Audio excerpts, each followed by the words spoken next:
thank you to all the guests who have joined us, all those who answered our call to join us today. This discussion is brought together by the Okoa Uchumi Coalition. Okoa Uchumi Coalition comprises of several civil society organizations, and we came together because we are concerned about debt in this country. We have witnessed debt rising since 2013, rising to levels that are extremely high, that have squeezed opportunities for business to borrow. We've seen debt rising to a level that businesses are struggling, revenue is struggling, and government is borrowing to pay debt. So in our view, as the Okoa Uchumi Coalition, we don't think we are okay. And then, of course, we have COVID, and COVID has come and has forced businesses to a standstill, again impacting the economy. The format of today's discussion is really just that. It's a conversation. There are a few questions that I have to kind of prompt the conversation. But to start off, each of our guests will make a brief introductory statement. And this is in line with their work. As we all know, Transparency International works on matters of corruption. And they have also put together a platform called Action for Transparency. And this platform is monitoring COVID funds. And so, Sheila, what is the role of debt transparency in Kenya's COVID response? And how is Kenya performing so far? Of course, debt transparency is very critical, as you've mentioned. Currently, through our Action for Transparency intervention, we're trying to track the monies coming in to help respond to the COVID-19 pandemic. And so in terms of debt transparency, that information is very beneficial to everyone, to citizens, to the government, to other stakeholders who are supporting response. And because it also gives lenders more certainty about the basis upon which they are lending. It allows us as Kenyans to subject borrowing for COVID-19 to more scrutiny, including through holding public debt audits into borrowing decisions. And such scrutiny is very important to ensure that loans that are given to the government are well utilized, and whatever is funded is well targeted and costed in line with the priorities identified in the response effort. We ensure that lives and livelihoods are safeguarded during this crisis. And debt transparency is priority of government. To be honest, Wanjiru, I am not certain of how much we have been able to get so much, or how much has been loaned so far. In as much as we have been tracking, as I mentioned, we have a tracker through our Action for Transparency portal. But other than reports that IMF had approved the disbursement of $739 to be drawn under the Rapid Credit Facility, and then earlier in April, we had the information that $50 million had been approved by the World Bank. It has been really nerve-wracking what have been contributions and what have been received as loans in some instances. So we feel that the government needs to be more transparent on the funds borrowed to finance strategies. We need to know who are the sources, where are these funds coming from, and the liability that comes with these loans, if any, noting that any foreseen difficulty in terms of financial recovery after the pandemic, and considering that it will be citizens who will bear the burden of public debt now and in the future. So by all means, we must about any loan commitments that the government is entering into. It's therefore important that we know exactly how much debt the country has incurred so far and how this money is utilized. And even ahead of this situation, others who have been part of our campaign for debt transparency, you remember that one of the things we have been advocating for is in institutional debt transparency is ensuring that we get critical information on the terms and conditions of these transactions, the amounts, the currency, the interest rates, what the loan is for, and so on. So all this information is very critical at this point. And I think we need to ensure that we have a broad access to information in line with Article 35 of the Constitution and the Access to Information Act. And we also need to have a plan and a strategy detailing COVID-19 response efforts that will ensure that we also get budgets that can be able to scrutinize. What we wanted to know from you, James, because the Institute for Public Finance works heavily in this area, we have quite a strong legal framework for transparency and accountability in debt management. How well is government complying to this? Debt compliance by government is still a debate that we are having here. I mean, it's a debate, by parliamentarians, by the civil society, ordinary citizens, and everyone across the street and in offices. But to put this in context, first of all, we need to understand that according to the 2019 census, approximately 12 million households live below poverty line. Now, public debt is part of our revenue as a country. And the question around revenue is a primary domain of parliament. Now, we also need to realize that debt is a singular first charge in our revenues, local revenues that we correct. So, and as we start thinking about government and compliance, then we'll have to look at across the principles of public finance as provided by the Constitution of Kenya. Accountability and transparency, including public finance, equity across generations, openness around that, and fiscal reporting, and the comprehensiveness of reporting. And this whole question, public debt comes to fund a budget, and a budget must be linked. But when you have a problem with a budget, you will ultimately have a problem with your public debt. Just so that you can conclude, you sounded like you were going somewhere, because the question was, how well are we complying? And you then said, if there's a problem with the budget, there'll be a problem with the debt that we procure. Just half a second or half a minute to kind of elaborate, finish that train of thought. In terms of compliance, we're very much aware that last year, government, first of all, extended the threshold of debt contracting, because we had already passed the limit. First of all, we are looking at, first of all, from either a percentage figure of GDP or a numerical figure. We had already gone past compliance levels with regards to the PFM Act. Of course, now we got, legality achieved through Parliament, having already that, literally, it's a retrogressive legality. You breach and then you unbreach legally, and of course no one can take that. And of course, Honorable Ichung'wa will tell us what that means for us. And so that means, from that perspective, the breach and compliance fails. And of course, that right. We've seen parliamentary reports complaining about reporting. That's another breach. So with regards to breach of transparency principles, we are doing fairly bad as a country. But there is progress, generally progress. Let's also acknowledge from where we are coming from. Thank you.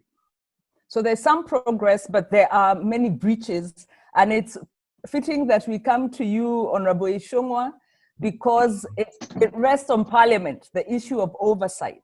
And there's a sense where this runaway debt, because we're talking really about an unsustainable debt level that has taken place during the watch of Parliament. And as James is telling us, the ceiling was raised. Wachira Maina in the AfriCog report calls it repurposing institutions for, state objectives. So you have objectives laid down in the Constitution, but they can be repurposed so that you legitimize something that's not really not in the public interest. What is your view? How has Parliament performed, and where have the shortcomings been? Did you call it repurposing what objectives? Institutions? Repurposing state institutions. Actually, it's the report talks about state capture, where you have a good legal framework, but you repurpose institutions for private objectives. In this case, these institutions have been repurposed to subvert and sidestep the legal sanctions of the law. To a large extent, I would agree with Wachira Maina that indeed there has been an element of state capture in this country over the years, and I think I'll just be as bold as I could be on that because it's a fact of life. If you look at the flagship project that you mentioned in introduction and the brief you had sent to me, what are those flagship projects? You indeed, in your own narrative, you called it the president's flagship projects. And if you ask me, in a country like this, we shouldn't be talking about the president's flagship project. There should be flagship projects that will help the country, not flagship projects that are seen as legacy projects for a president, because presidents will come and go, but the nation remains. Well, I appreciate what Muragori is saying, because to a large extent I also agree with him that Parliament has, at least he appreciates there has been some progress. And that progress probably has been the last 2 or 3 years. Before then, I think that repurposing of institutions was very apt in Parliament. Parliament actually was just singing along everything that the executive said. And we got to a point where nobody questions anything. I think if you read the last 2 or 3 parliamentary budget and appropriations committee reports, we have been very emphatic on the question of debt disclosure in terms of disclosing what you are borrowing for, how much you are borrowing, even being specific to the projects that you want to finance and how you want to finance them. We have had problems with the National Treasury, and that is also clearly articulated in all our reports. When I joined the Budget and Appropriations Committee 2 years ago in 2017, 2018, we purposed as a committee that we will ensure there's accountability, there's transparency, not just in debt management, but also in terms of the projects that you want to implement. It's been a long walk to the improvements that Muragori is talking about. And it's not going to be easy, but we have to purpose as a nation. We have a government that is not oversighted by Parliament, as I said before, have been accustomed to singing to the tune of the executive. And therefore, nobody really oversighted what government was doing, and that's how we found ourselves to where we are. In regard to the same repurposing, the increment of the debt ceiling to 9 trillion shillings, I think we're also very emphatic in as a budget and appropriations committee. We disagreed with government last year that there was no need. In fact, we said there was need to increase this debt ceiling, but not to the tune of 9 trillion shillings. And it was our feeling that up to the year 2022, 2023, we could function with about 7.5 trillion. Well, that is a long story again because of the repurposing of institutions again, and it came to pass to 9 trillion shillings. And I think what you should do, and Wanjiru, you'll appreciate, it's not easy for me to join a civil society discussion like this, but I think it's the right thing to do for this country. We also find ourselves in a situation where even you guys in the civil society, I have seen a number of your letters to Parliament, to the National Treasury, copied to our office. But really, other than the letters, we have not had you much. And maybe it's because of the state capture you talk about. Our media stations are also captured by the state. And therefore, even your voices may not be heard.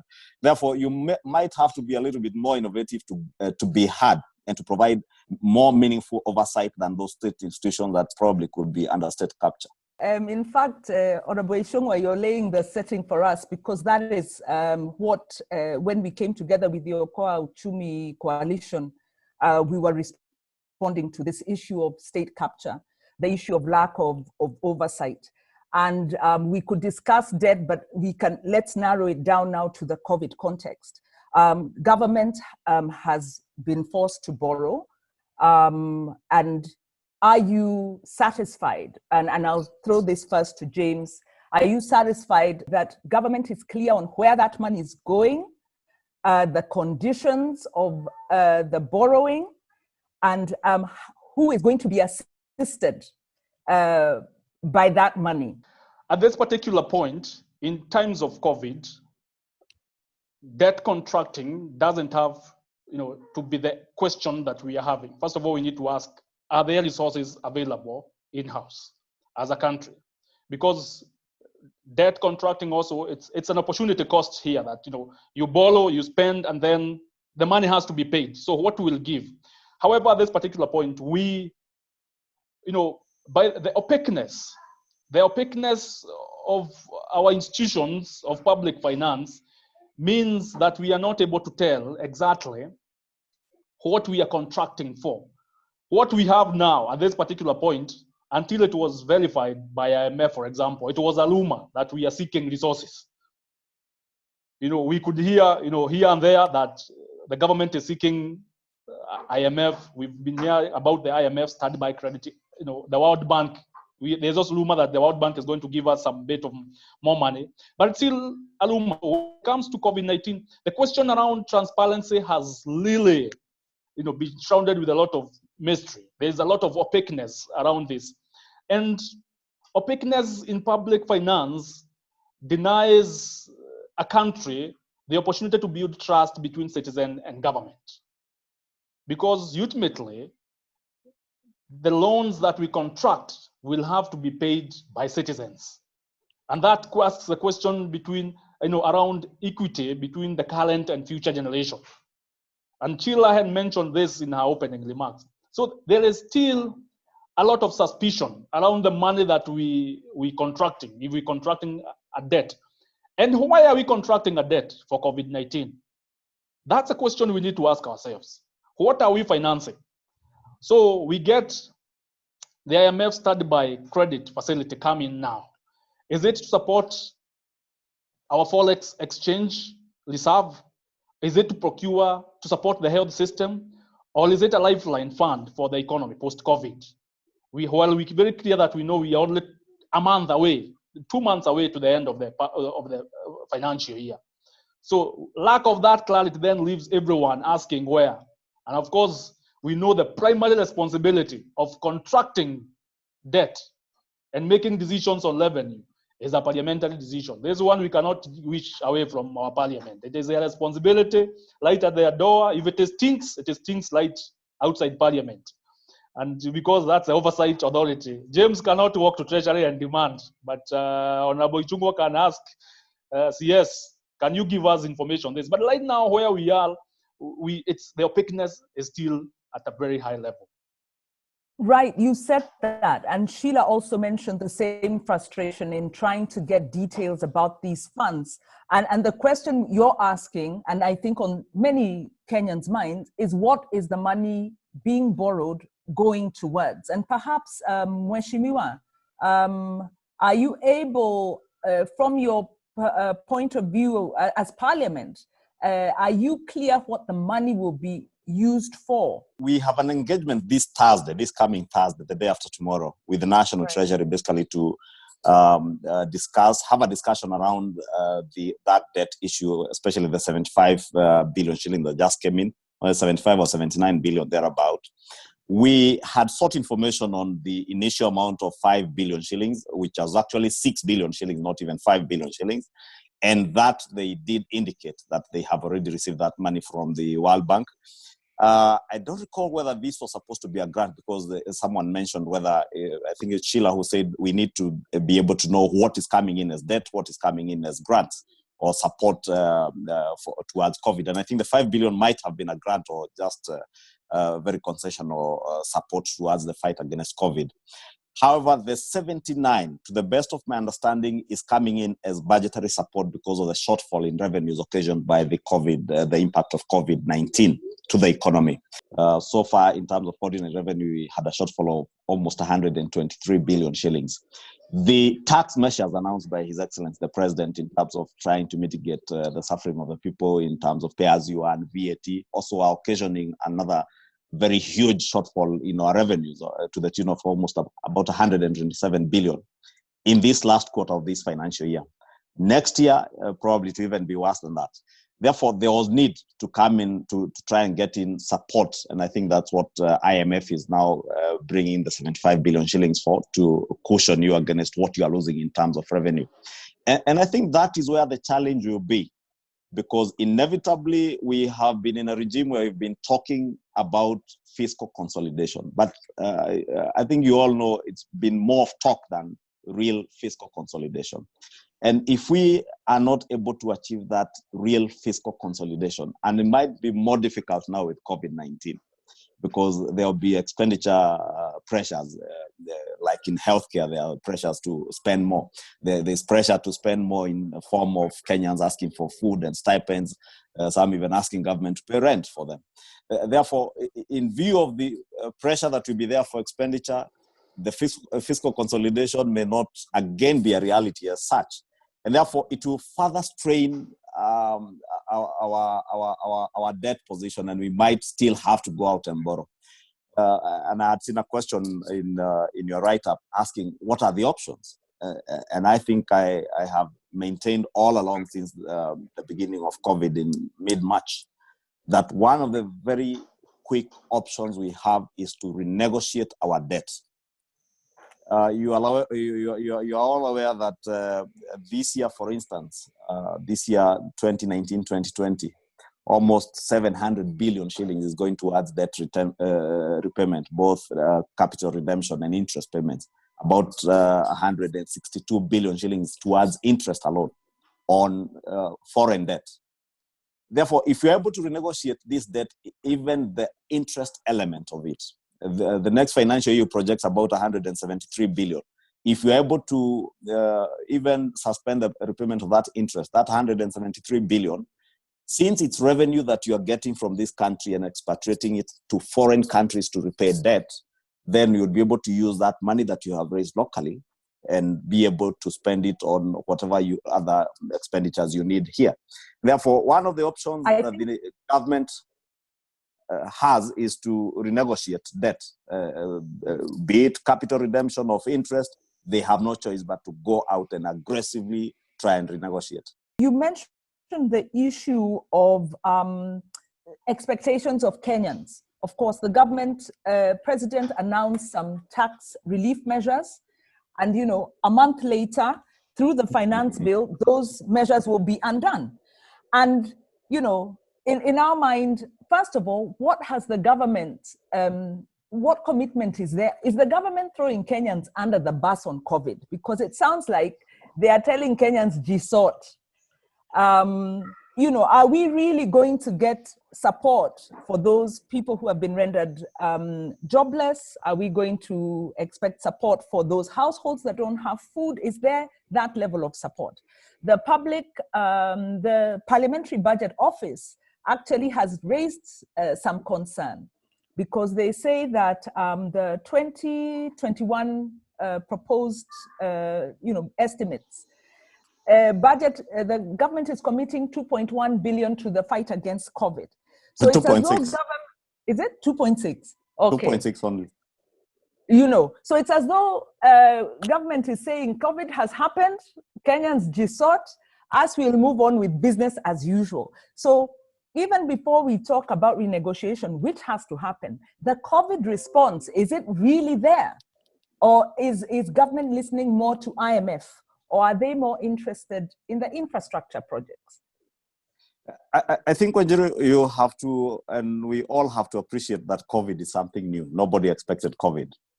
And therefore, I think the situation that Treasury, and I'm not speaking for Treasury, I'm just speculating from the small engagements I've had with the officers there, that they prepared the next year's financial estimates without COVID in mind. And therefore, even the 2.6 billion looks like something that was just thrown in because COVID is here. And they had, between the time COVID came into Kenya in mid-March and end of April, when they needed to submit the estimates, they had already prepared the estimates. And they prepared the estimates from February throughout the month of March. And therefore, they were really not able to do much. And that's the engagement that we sought to have with them this Thursday. Ordinarily, we would have to engage with the National Treasury at the end of the review of the estimates. But we, and I said that in a statement that I did in Parliament on Thursday, that they have done a very ordinary budget in extraordinary times. And we therefore sought to have an engagement with them so that we can look at these estimates as early as now so that they're able to engage with the other line ministries. What needs to be corrected in these estimates to be corrected as early as now. Otherwise, there would be no point concluding a budget process now. Then a month or 2 months down the line, we will have to do the first supplementary budget to incorporate things that we should have incorporated now. Same thing, Wanjiru, when we were doing the finance bill, the tax amendment laws.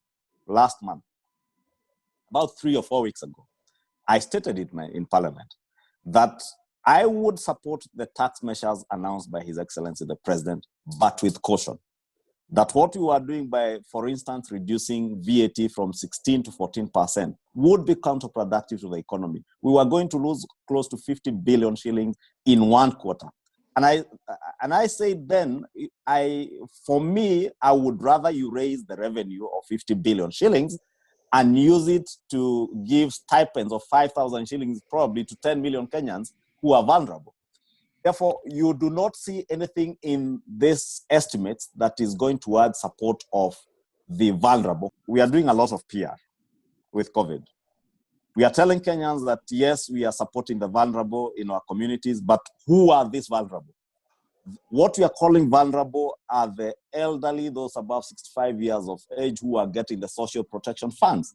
And they are still going to get the social protection funds whether or not there was COVID. Therefore, if you are talking about supporting the vulnerable today with COVID, it is talking about supporting Wanjiro or Kimani, who was employed as an accountant somewhere in an airline that is not flying, or Wanjiro was working in a flower farm somewhere in Naivasha and has been retrenched. Someone who was able yesterday to provide for their families, but they are not able to do that. We have a new class of vulnerable people that nobody is thinking about. Mheshimiwa, let me bring in James. Because IPFK went to prepare a petition on public participation, I think 2 months ago, because of similar, sentiments. And James, maybe you can tell us, in your view, what's the public's role in the COVID response?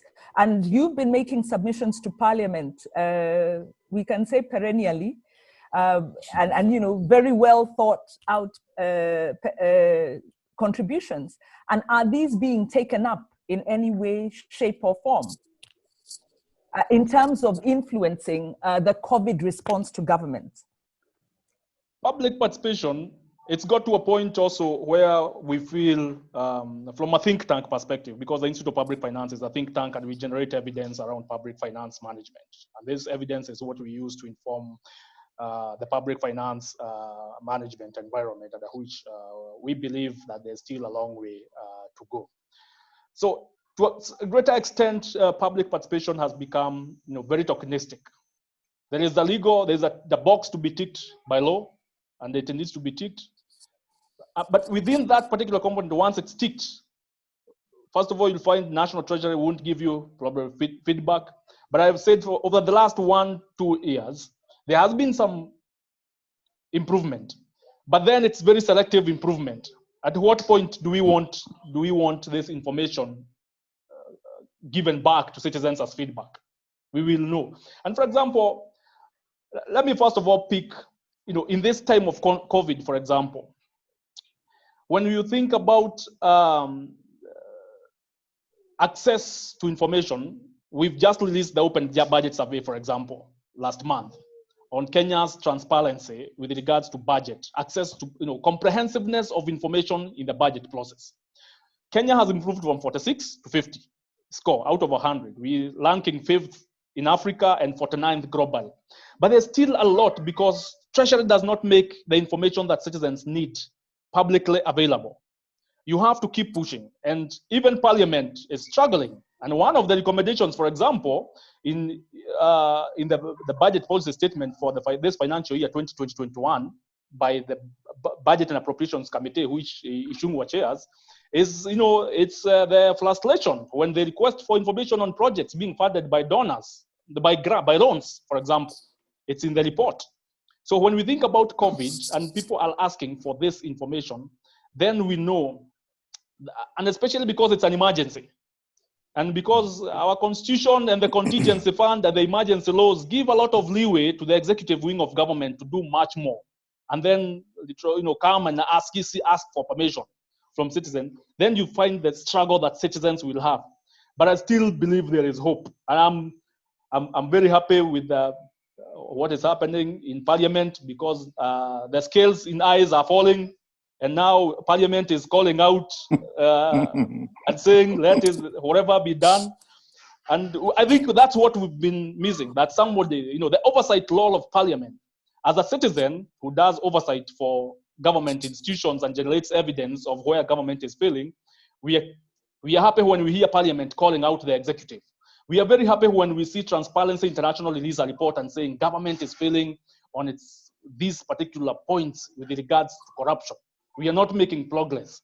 When such institutions, both state and non-state actors, start calling out government, then there is hope. Because first of all, there is no government money. It is taxpayers' money. So Sheila, I think that's the right point to bring you in. Do you feel that there is, some progress or some good opportunities for accountability? Or are we being too optimistic here? There's always an opportunity to institute the necessary accountability measures, which we have sung about for years. And even now with this current situation, this is a very good opportunity for us to strengthen. The same way we're using this opportunity to strengthen our health systems is the same way this presents an opportunity for us to strengthen our accountability measures. And just speaking to what some of the issues Mheshimiwa has mentioned at the moment, and your question on what are we seeing that the none less than the president can make a declaration of measures to be undertaken to push on wananchi, but then when you see the legislative proposals, they're speaking to the contrary. It just gives you, it's an indication really that we need a plan. So far I've not seen a detailed strategy on how as a country we're going to combat COVID-19.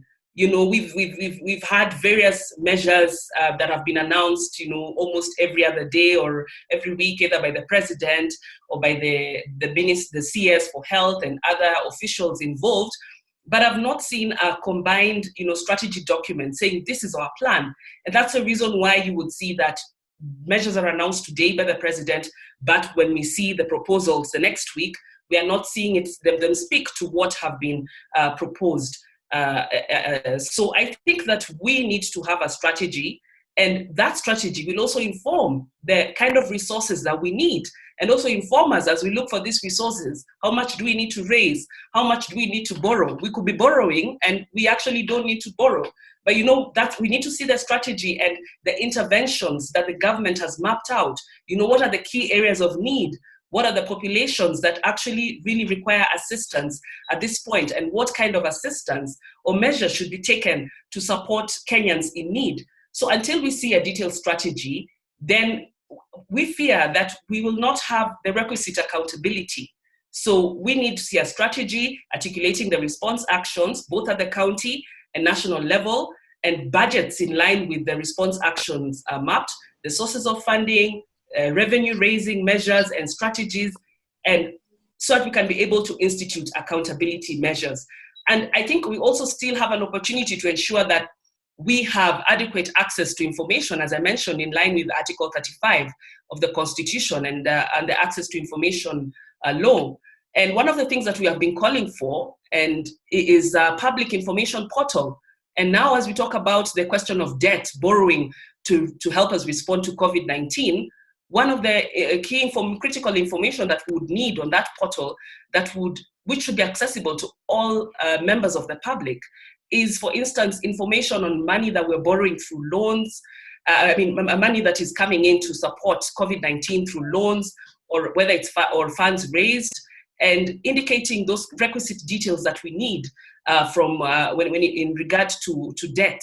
And all expenditure information should also be detailed to the T. We've had questions on the kind of information that we're getting on the amount of money that has been spent so far. Kenyans need to have the confidence and assurance that the funds are being utilized prudently, but we will not get the confidence that our monies are being used prudently. We will not get the confidence to even dig into our pockets and support the response measures currently if we don't get that assurance that our funds are being utilized prudently. So I think we have opportunities. I'm happy that Mheshimiwa has said that even as Parliament, they have tried to step up in terms of oversight and ensure that there are checks and balances. Of course, we've had questions before about the Parliament's oversight role, but I say that Parliament should continue then to demand detailed information in regard to the COVID-19 expenditure presented to Parliament, and ensure that all expenditure incurred in the response efforts is also subjected to internal audits and other forms of periodic audits. And while we're speaking of auditing, and now that Mheshimiwa is here, I would like to urge him also to urge Parliament to keenly follow through and cause the conclusion of the selection and appointment of an Auditor General. We haven't had one almost a year now, and this process is long overdue. We need to conclude it so that we fear that in the absence, with that vacuum in that office, this may affect many oversight processes in the long run, including accountability for the COVID-19 funds. Thank you so much for that, Sheila, because you've talked about the need for a plan. So government hasn't really told us what their bigger plan is, when they borrow, why they're borrowing, where it's going. And you've also talked about the need for a portal. And the reason I've reiterated that is we have some questions. There's Timothy, Jacob, Kimenda, and Churchill Suba. And in fact, they were asking the same questions that you've asked, which is, Timothy's asking, do we need to borrow? Government hasn't really told us why they're borrowing, and they're not able to make savings or redirect money from elsewhere. Jacob Kimenda asks the same question, but also talks about the issue of transparency via the portal. And as does Churchill, he talks very good comment on the need for a portal. So, and then I'll add one other thing that Josephine Yamai is talking about. Should we cap development expenditure? So what I'd like to do is turn this, open it up for Mheshimiwa and for James. Sheila has really laid the ground saying that government hasn't really told us what, beyond troubleshooting, they haven't really told us what they want to achieve with the COVID response. And Mheshimiwa, when you go to meet the Minister of Finance, the Treasury on Thursday, are you going to be asking what their strategy is? We were promised a portal. Has this, and this hasn't materialized. Other countries had their portals up, within a couple of weeks, they were tracking expenditure. We are 2 months, and in fact, government looks like they're exiting. It's just that the cases have refused to go down. Government was always looking like they're, talking about post-COVID, and we still don't have a portal. And then there are countries, and I think the expectation of many Kenyans was you would hear government would come out clearly and say, we're going to stop certain non-essential spending in the budget, like cap, put a moratorium on of course, unnecessary borrowing, but also on development expenditure. So I'd like to open up these points that have been raised to you, Mheshimiwa, James, and also Sheila can chime in. And I think I want to agree with Sheila that there is need for a detailed strategy and plan on what you need to do, where expenditures are going to in terms of COVID, what is going into healthcare, how much is going to support the vulnerable, those who are already vulnerable because of their poverty levels, and the new class of vulnerables, people who are previously employed and engaged economically and now they're out of jobs. We have that problem, and I must admit, and that's one of the reasons that I said we have asked the National Treasury to have an engagement with us as early as now. I'll shock you, and that's why I agree with Sheila. The president did announce a 5 billion shillings grant going to counties, or an additional 5 billion shillings that was to go to counties in terms of COVID response. And stipends that were to be given to vulnerable people in Nairobi. When the supplementary 2 budget was tabled before Parliament, it was in Parliament for over 2 weeks. The National Treasury, in those supplementary estimates, had nothing to do with the 5 billion shillings announced by the president, had nothing to do with the stipends that the president announced, until the last day when we were on the floor concluding the supplementary appropriations bill, is when we got a letter asking us to include the 5 billion shillings and 1 billion shillings for stipends. And it was too late, we couldn't. And we advised them, probably you could go use Article 223 of the Constitution, pay and come for post facto approval. But that tells you how unprepared the executive is. how they lack a strategy on what needs to be done, that you need to agree that we need to support counties with 5 billion shillings.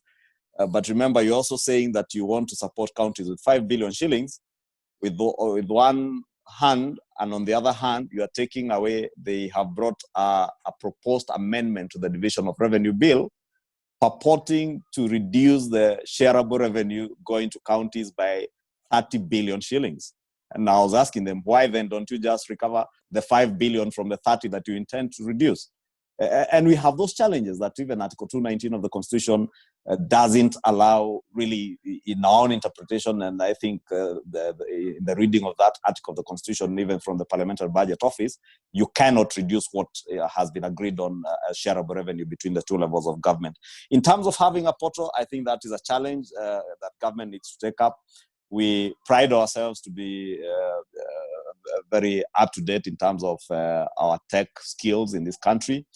The IFME system is always getting a lot of money in our budget systems. Why the portal is not up, I think, is some of the issues that we need to speak about in terms of transparency and government being able to avail information when it is required. Even for Parliament, we have to ask for information.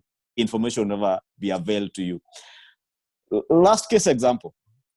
We have the Jane Karuku Fund. We have other funds, the 5 billion shillings. Remember the 6 billion shillings coming from the World Bank. There was some 7.224 billion that came from Central Bank of Kenya, you remember? There was some 2 billion shillings that came from the anti-corruption agencies. Where is this money? Who can tell you where that money is?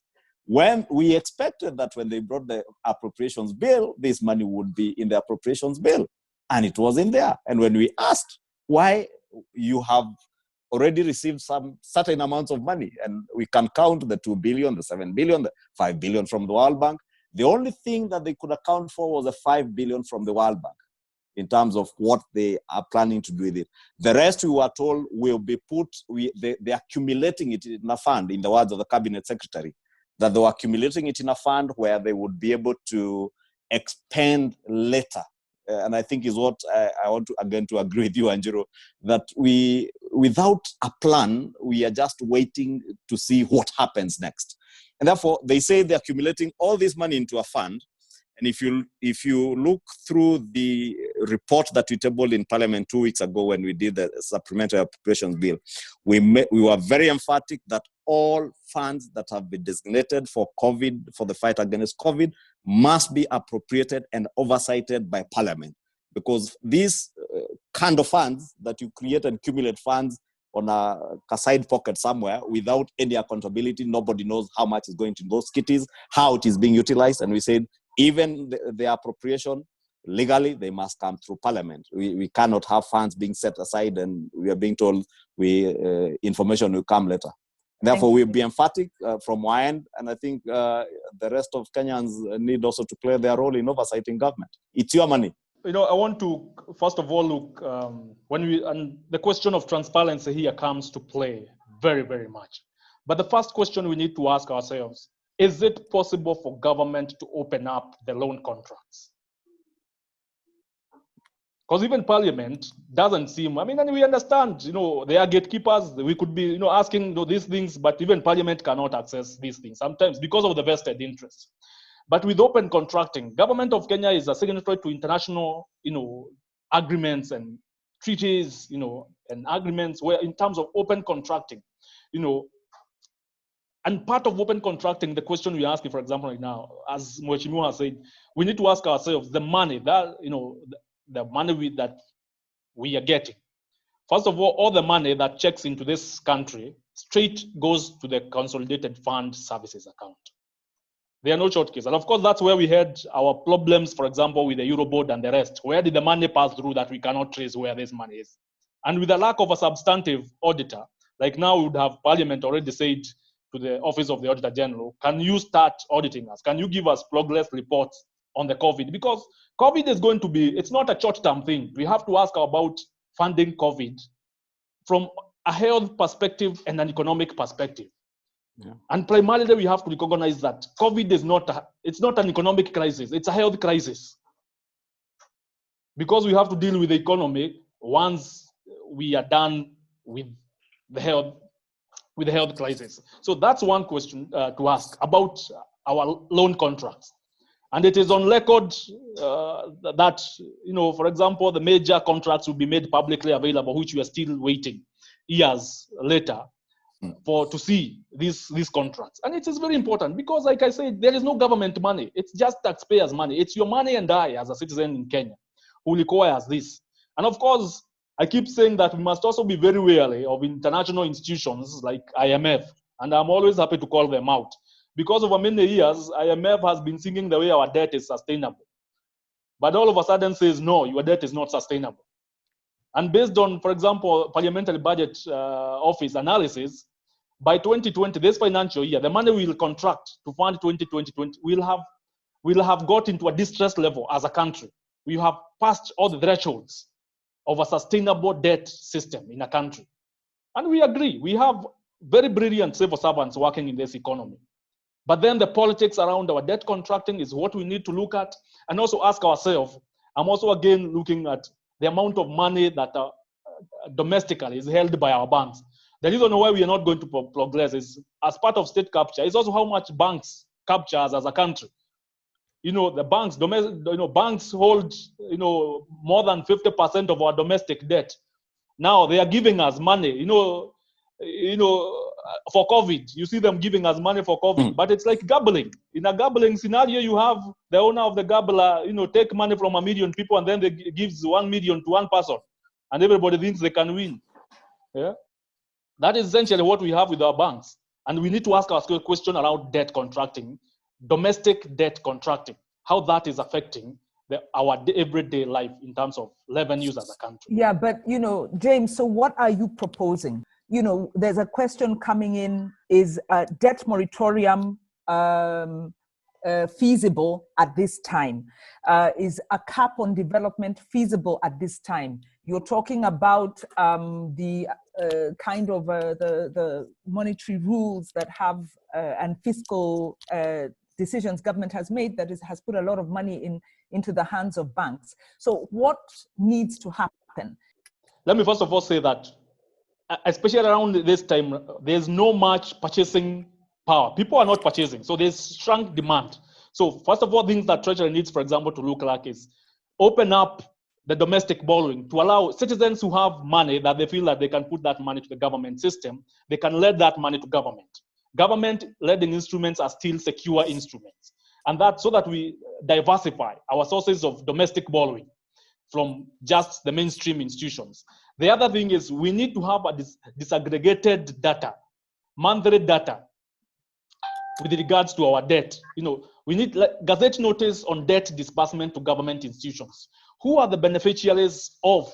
And these are some of the things either that can be done administratively or legally through parliament. When the parliamentarians look at our rules, we need to ask ourselves, when we contract a loan, who is the beneficiary? Because the reason, for example, if you go, I take you back to NYS, is we still don't know who was the beneficiary of the money from NYS.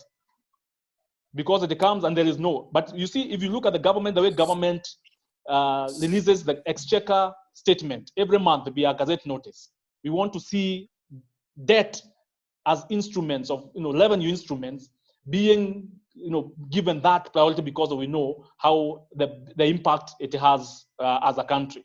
And of course, in the long term, we have that draft public debt policy framework that needs to enshrine the independence of the debt office.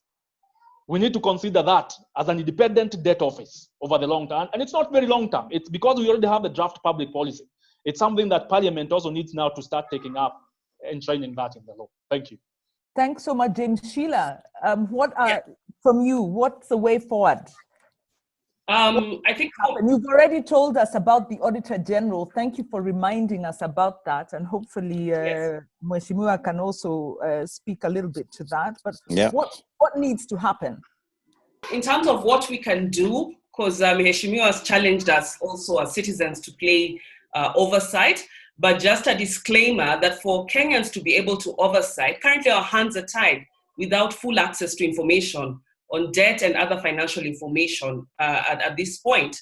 So it would be useful for him to also help us just push, and other MPs to help us push for access to information. And particularly in regard to public debt management at this time, I think Parliament should not leave the executive unchecked as money is borrowed to support response efforts, and should thus ensure scrutiny in public debt management.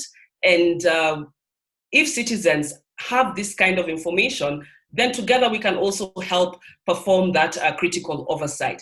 I think there's also an opportunity in terms of what the government can do is to open up public debt management by ensuring that this information is out there. Can we, for instance, have a debt register?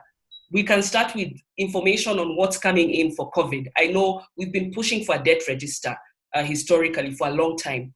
But for now, just a simple way to start off, can we get details on the lenders, the terms and conditions of the transactions, the amounts, the interest rates, and so on. So, and how these loans will be governed, the immunities, the collateral, dispute resolution information, and other critical information on debts that have been acquired. And we need this kind of information for us also as citizens to be able to perform the requisite oversight. And I will just echo again what James has said, that the government should complete the enactment of the debt policy and borrowing framework, especially now in line with the COVID-19 realities. I think those are critical things that should happen now. But just as I conclude, that we cannot be able to ensure that citizens are engaged, that there's public participation, that there's oversight from the citizens as well, without access to critical information. There are lots of loopholes. We don't have the AG in place. We don't have the debt policy in place. So the procurement of debt is not happening through an independent body. There's a lot of influence on Treasury in terms of this debt management office capabilities. We don't have the information. So we kind of, and we don't really have a COVID plan. So Mheshimiwa, I'll give you the hardest point. Yeah, you work for the people, so you can deal with hard questions. Where do we take this? Where do we take this? Let me start with the easiest two. Being the appointment of the Auditor General, I think we can't overemphasize that point. And indeed, as much as that process has been ongoing for over a year now, because the Auditor General left office in August last year. And I think there was a lacuna in law in terms of how we even appoint that Auditor General. I am personally uncomfortable, and I'm an accountant by training. I am uncomfortable with a situation where we have an Auditor General who is being appointed via a panel of people that he will come to audit. And maybe that is why we have seen this problem of the Auditor General coming into office, because maybe the people in the panel want somebody who will play ball with them. And therefore, one of the things that I am working on as a member of Parliament now representing Kikuyu North as Chairman Budget is to work on legislation that will ensure that Parliament, it is Parliament as an institution that hires the Auditor General, not a panel of civil servants who will then be audited by the same Auditor General. Because the Auditor General reports to Parliament. It's Parliament that should directly hire the Auditor General, and without having to go through the panels. And I think that, for me, would be the best thing. In terms of access to information, again, I think Parliament has been very emphatic with the passage of the Access to Information Act. And I think it's just for Kenyans to, and more so you guys in the civil society and the judiciary, to enforce, because the laws are there, the legislation is there, that when you request for information from government, it is not a choice for government or Treasury to give you this information. It is a right. And a constitutional right to get information that you want, especially regarding your money, taxpayers' money, not government money, because it's your money. Therefore, that I think it's just a follow-up and implementation of laws that are already there. You have a huge role, civil society, to agitate for that. In terms of an independent debt office, I had hoped this is something that would live as a legacy. Our term as a budget committee, if I am not removed before, as is happening now, our term comes to end at the end of this financial year. And we had hoped that as a committee, we had committed to ourselves that we would ensure that by the end of our term, and we'll still work on it, even with COVID going on and the limited times of meeting, to ensure that we have an independent debt office, independent of the Treasury. As it is today, the debt office is a small department in the National Treasury, and we think it ought to be an independent office that can report to Parliament, and Kenyans can walk to and demand for that information that people want to get on our public debt. Therefore, on whether it's possible to have a moratorium on debt now, I think there's nothing bad with trying. We should be the first countries to try. We have borrowed a lot from the Chinese. I think we should be engaging with them. We should be engaging with the French, the Italians, the Germans, some of our largest bilateral donors, to try and make them understand the situation that we are in. If we wait for everybody to go and ask for this debt moratorium, maybe you'll all go at the same time. So I hope government has been listening, and they are already doing this. I do hope they are already doing that. Whether you can stand by some of the development projects, yes, I think it's an option that you can look at. Those development projects that you don't have to do now, it might be one of the things that you may need to do, because there are maybe new projects that you intend to start this year, and nobody will die if you start them in the next financial year or 2 years down the line.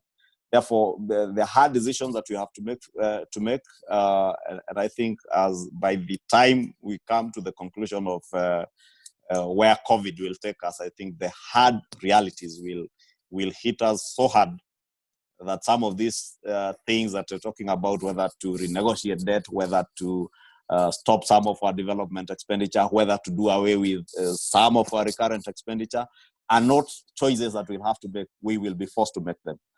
Probably let's start thinking now what we need to do before circumstances force us to do them. Thank you very much. Sheila Masinde, Acting Executive Director at Transparency International, James Muraguri, ED with the Institute for Public Finance Kenya, and Honorable Ishongwa, Chair of the Budget and Accounts and Appropriations Committee. Thank you so much for your time. Access to information is a right, and especially in matters of public finance, including debt. But of course, what we are saying here is that we are very far from the realization of that right. And it calls on all of us, citizens, civil society, members of parliament alike, to push for the accountability around our public finances, because the writing is on the wall. This thing is going to hit us, it's going to come for us, and if we are not careful, it will sweep us away. So we have a small window in which to act. Thank you so much for giving up your evening. Thank you for all of you who joined us on this call. Aluta continua. Have a lovely evening.